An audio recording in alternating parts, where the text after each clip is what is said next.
the biggest issues in personal hygiene management and how to address these. If we look at personal hygiene management, there are in essence 5 major building blocks that really need to gel together, that really need to work together. First of all, we have zoning. You want to make sure that the factory is actually split in various zones, and linked to each zone you will have specific rules for gowning. For example, in the warehouse, people will not have to wear a full white suit and so on, but they might have to do that in the high care zone. So we have zoning and gowning, and of course we have personal hygiene measures.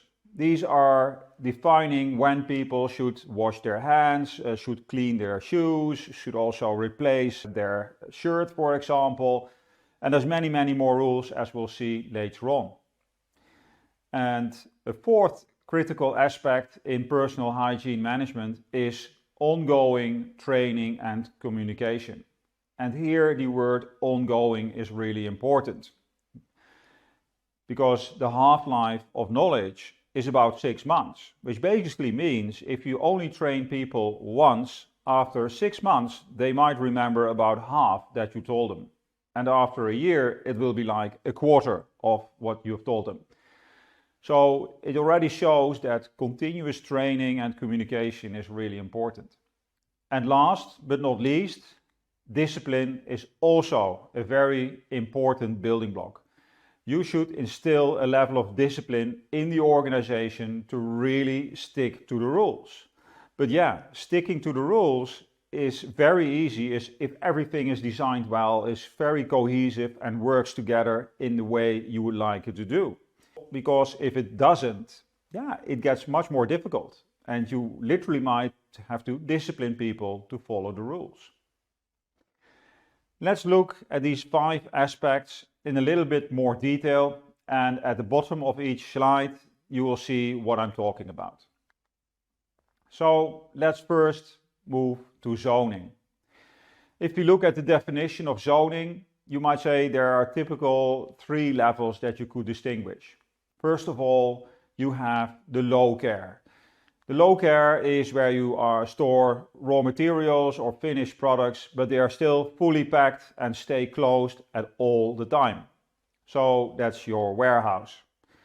In some cases, companies also look at offices as low care, but usually office people don't go into the factory a lot, and therefore offices could be seen as a separate zone.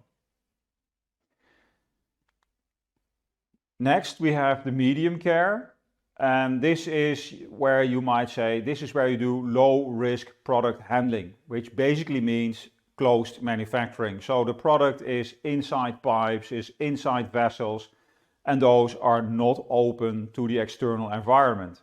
That's something that you could consider to be a medium care area.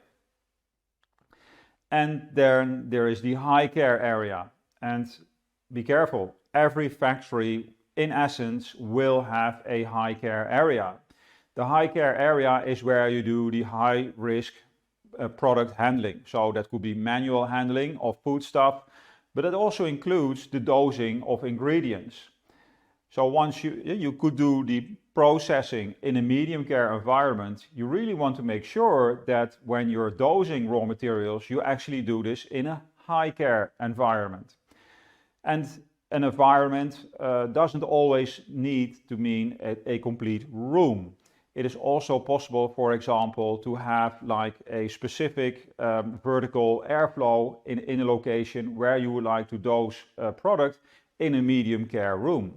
And then that small area where you have this vertical laminar airflow going down and out, you could consider to be a high care area within your medium care room.